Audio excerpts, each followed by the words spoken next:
All right, so picture this. You're finally in Ireland on that dream trip, ready to explore the rolling hills and charming villages. But there's just one problem. Your GPS seems to think that the fastest route involves driving right through a flock of sheep. Hey, now some of us prefer to get acquainted with the lay of the land first, through maps and books. True, true. But luckily for all of us, no matter our navigation skills, today's deep dive is all about exploring the fascinating geography of Ireland. Using insights from a document we found just packed with geographical gems, consider this your crash course on everything from those towering peaks to the legendary bogs. Think of it as like a way to understand what makes this island so unique, both in terms of its natural beauty and its cultural identity, because believe me, the two are deeply intertwined in Ireland. Exactly. So let's jump right in. We all know Ireland is an island nestled in northwestern Europe, but here's a fun fact to impress your fellow travelers. It's the second largest landmass in the British Isles, right after Great Britain. And speaking of size, we're looking at an island that stretches roughly 480 kilometers from north to south and about 275 kilometers east to west, covering a total area of 84,421 square kilometers, which, for our listeners across the pond, is a tad smaller than the state of Indiana. Now here's where it gets really interesting. Ireland sits near the western edge of the European continental shelf, which is essentially a submerged extension of a continent, and this unique positioning plays a huge role in its geological formations and those dramatic coastal features we often associate with Ireland. Yeah, it's this continental shelf that sets the stage for the island's unique geological story, a tale that spans almost 2 billion years. From ancient volcanoes and tropical seas to the sculpting power of ice ages, it's all there etched into the very landscape. 2 billion years, that's mind-boggling. I mean, we're talking about rocks older than the dinosaurs, and speaking of shaping the landscape, those glaciers from the last ice age really left their mark, didn't they? And they're the reason we have those smooth, rounded hills and valleys that characterize so much of the Irish countryside. Absolutely. In fact, most of Ireland's river systems were formed before those massive glaciers arrived, and as they carved their way through the land, they reshaped the courses of these rivers, creating the intricate network of waterways we see today.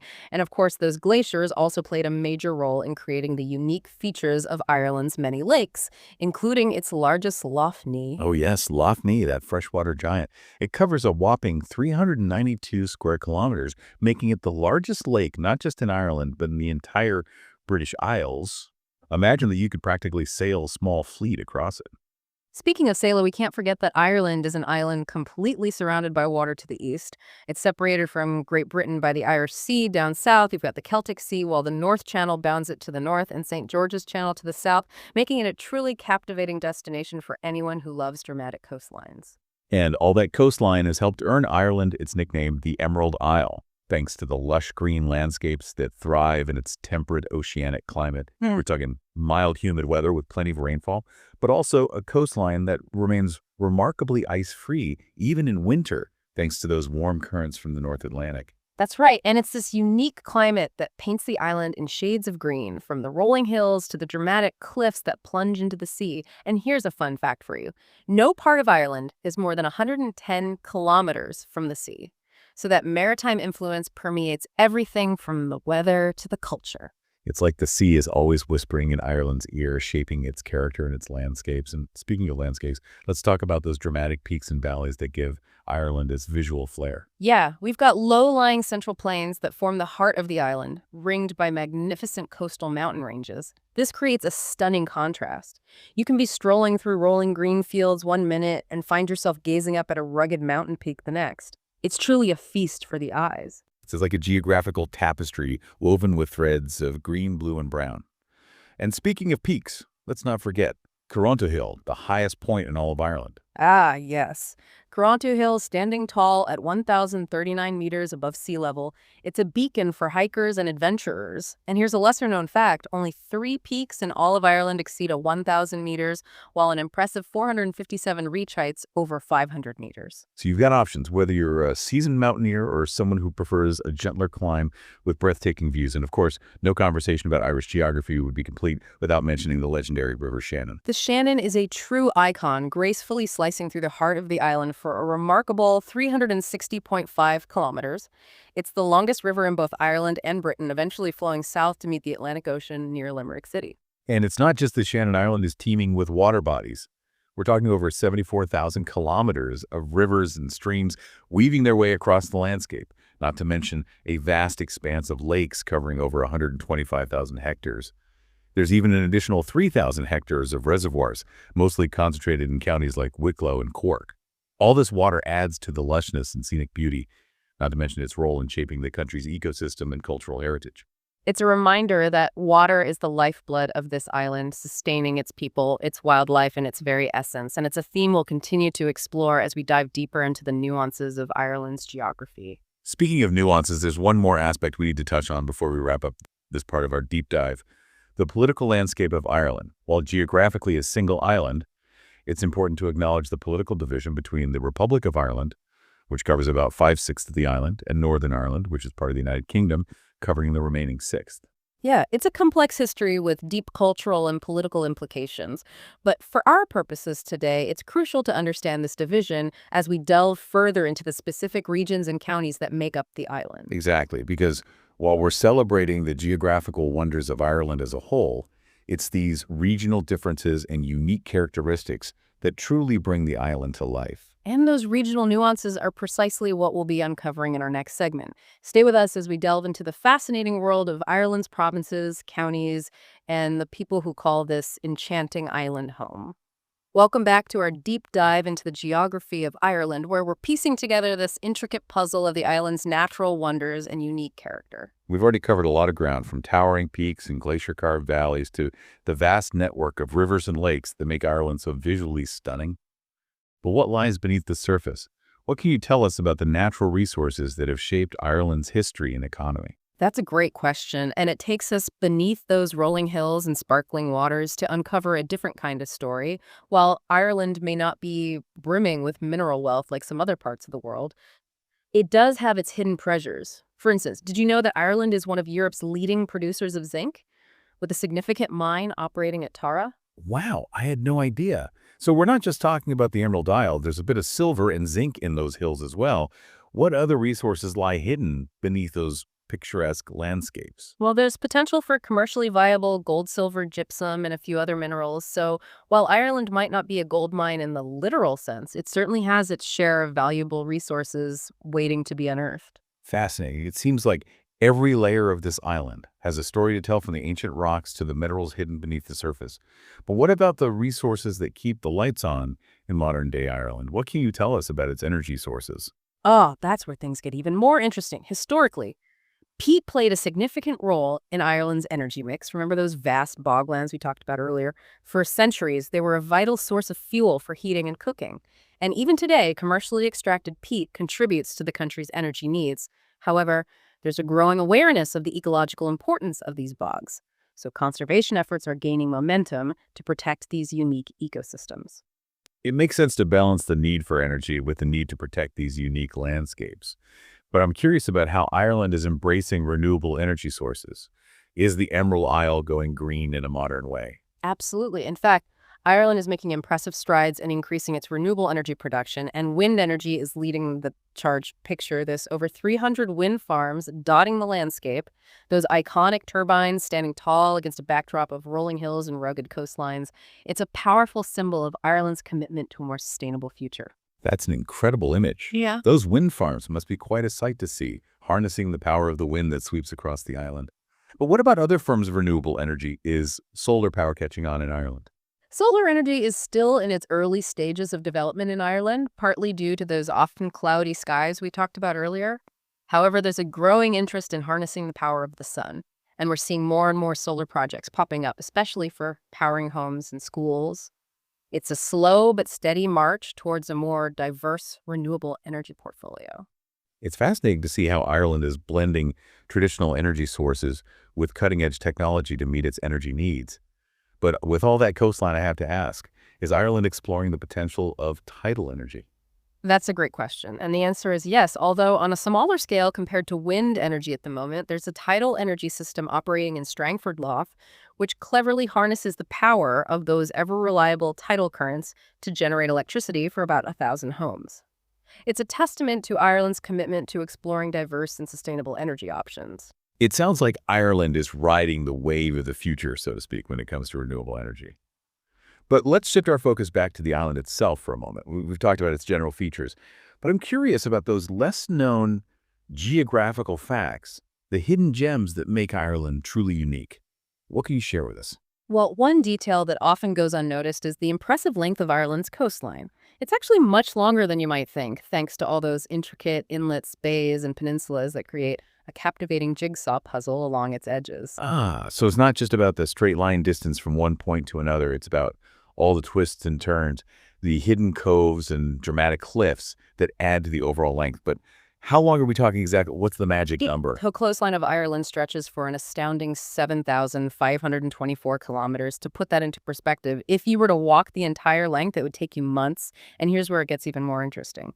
The Republic of Ireland has extensive seabed claims exceeding 880,000 square kilometers. That's more than 10 times its land area. Wow, that's an incredible amount of underwater territory. It's like a whole hidden world beneath the waves, and it highlights an often overlooked aspect of geography, the importance of marine territories and the resources they hold. It's a reminder that maps don't always tell the whole story. Exactly. There's a whole underwater dimension to Ireland's geography that's just as crucial to its identity and future as its landmass. And speaking of identity, let's not forget the human element of this island. We've talked about mountains and rivers, but what about the people who call this land home? That's a great point. We've been so caught up in the physical landscape that we haven't even touched on the people who bring it to life. Fill us in. What can you tell us about the population and its distribution across the island? Well, Ireland has a population of over 7 million people, with the majority concentrated in the east and south, particularly around vibrant cities like Dublin, Belfast, and Cork. But even with its cities and modern developments, Ireland retains a deep connection to its rural heritage and those vast, wild landscapes we've been exploring. It's that balance between the urban and the rural, the modern and the traditional, that makes Ireland so unique. You can be strolling through a bustling city center one minute and find yourself surrounded by rolling hills and ancient ruins the next. It's a captivating blend of old and new, where history and nature intertwine at every turn.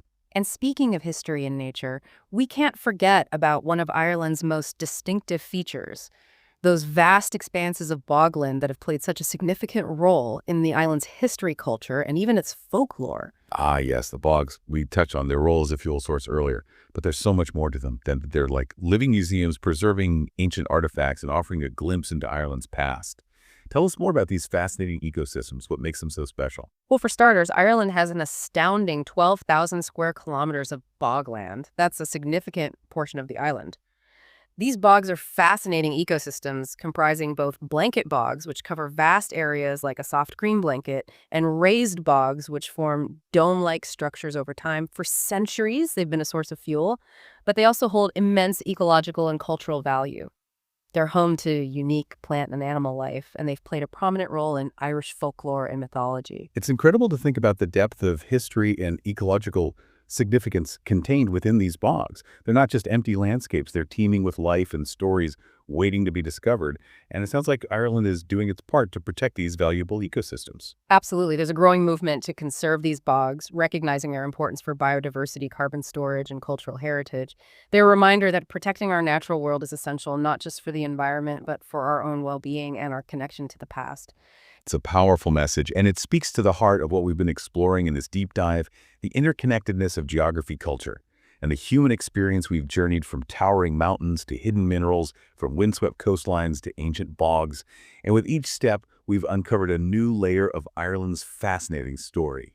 As we move into the final part of our deep dive, we'll be delving even deeper into those regional nuances, exploring those captivating headlands, sheltered bays, and enchanting islands that make Ireland's coastline so unforgettable. Stay with us as we continue our adventure along the edges of the Emerald Isle. Welcome back, listeners, to the final leg of our journey through the captivating geography of Ireland. We've scaled mountains, delved into ancient bogs, and even explored a hidden world beneath the waves. But now it's time to set our sights on the dramatic coastlines that have inspired poets, artists, and adventurers for centuries. That's right. We're talking about those iconic headlands that jut out into the Atlantic, those rugged cliffs carved by relentless waves, and those hidden coves that whisper tales of smugglers and shipwrecks. It's a landscape that's both wild and enchanting, and it's an integral part of Ireland's identity. I'm already picturing those windswept cliffs and the vast expanse of the ocean stretching out before me. It's the kind of scenery that makes you want to breathe in the salty air and feel the wind in your hair. But where do we begin? What are some of the must-see spots along this dramatic coastline? Well, you can't talk about Ireland's coastline without mentioning those legendary headlands that mark its northern and southern extremities. Malin Head, the most northerly point, and Mizzen Head, one of the most southerly, are practically synonymous with the rugged beauty of Ireland's coast. In fact, the phrase from Malin to Mizzen is often used to describe the entire island encompassing its full length and breadth. From Malin to Mizzen, it has a certain poetic ring to it. It evokes a sense of adventure, of traversing the entire length of this wild and windswept island. But tell me what makes these headlands so special. Is just their geographical significance, or is there more to the story? Oh, there's much more to it than just geography. Each headland has its own unique character, its own stories to tell. Take Hook Head, for example, a dramatic promontory in County Wexford. It's home to one of the oldest operational lighthouses in the world, a beacon that has guided sailors for over 800 years. Imagine the stories those walls could tell, the storms they've weathered, the lives they've saved. It's a testament to human ingenuity and our enduring connection to the sea. Wow, a lighthouse that old. That's incredible. I can practically feel the weight of history standing on those cliffs watching the waves crash below. It's a reminder that these coastlines have witnessed centuries of human drama, from ancient seafaring voyages to modern-day adventures. But what about those other headlands? What treasures await us there? Well, let's journey south to the old Head of Kinsale, a place where history, nature, and a touch of luxury collide. It's known for its stunning sea cliffs, rolling green hills, and a world-renowned golf course perched right on the edge, offering breathtaking views of the Atlantic. It's a place where you can soak up the dramatic beauty of the coastline while enjoying a touch of indulgence. A golf course on the edge of a cliff, now that's, I call it tea time, with a view. It sounds like the perfect blend of relaxation and exhilaration, all set against a backdrop of unparalleled natural beauty. But also curious about those inlets and bays you mentioned earlier. What kind of hidden gems do they hold? Well, imagine cruising into a sheltered bay surrounded by towering cliffs that seem to rise straight out of the water with crystal clear water reflecting the sky above.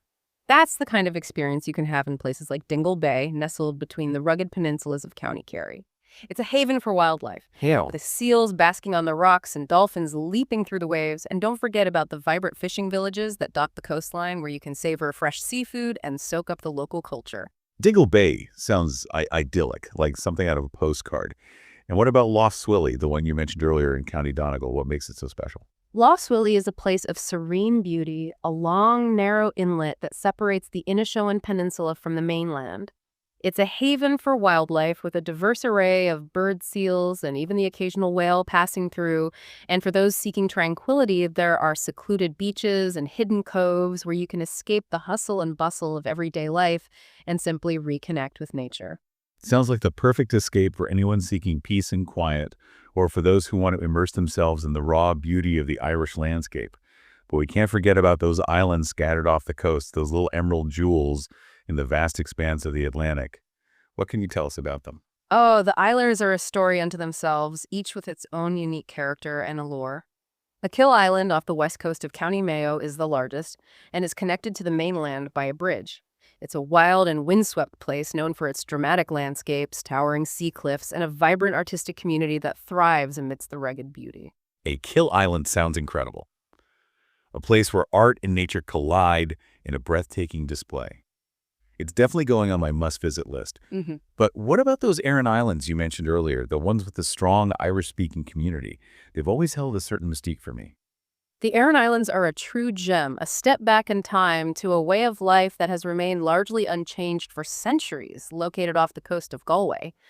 These three islands offer a glimpse into a world where traditional culture and the Irish language still thrive. You can explore ancient stone forts, visit traditional craft shops where skilled artisans create intricate knitwear and beautiful jewelry, and even learn a few phrases in the Irish language, immersing yourself in a culture that's both ancient and vibrant. It sounds like a cultural immersion. I wouldn't want to miss a chance to experience a way of life that's deeply connected to the land and its history. It's amazing how these islands, despite their proximity to the mainland, have managed to retain their unique character and traditions. But before we wrap up our coastal exploration, is there anything else we need to know about Ireland's captivating coastline? Well, one more thing that often surprises people is the extensive network of rivers and lakes that flow into the sea, creating a tapestry of waterways that add to the beauty and biodiversity of the coastline.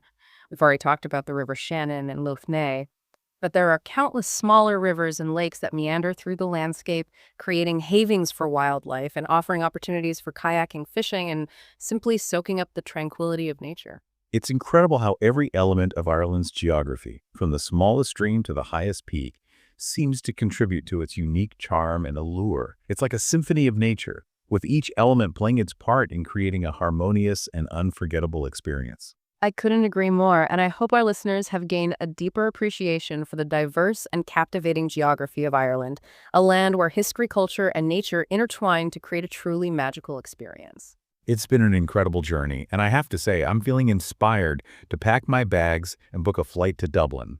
Who knows, maybe I'll even rent a car and try my luck with that GPS. But this time with a newfound appreciation for the landscape and a map as backup, just in case. That sounds like a plan, and to our listeners, we hope this deep dive has sparked your curiosity and inspired you to explore the world around you with fresh eyes, whether you're planning a trip to Ireland or simply taking a closer look at your own neighborhood. There's always something new to discover, something fascinating to learn about the landscapes that shape our lives. Well said. And until next time, may your journeys be filled with wonder and adventure. And may your GPS always lead you in the right direction.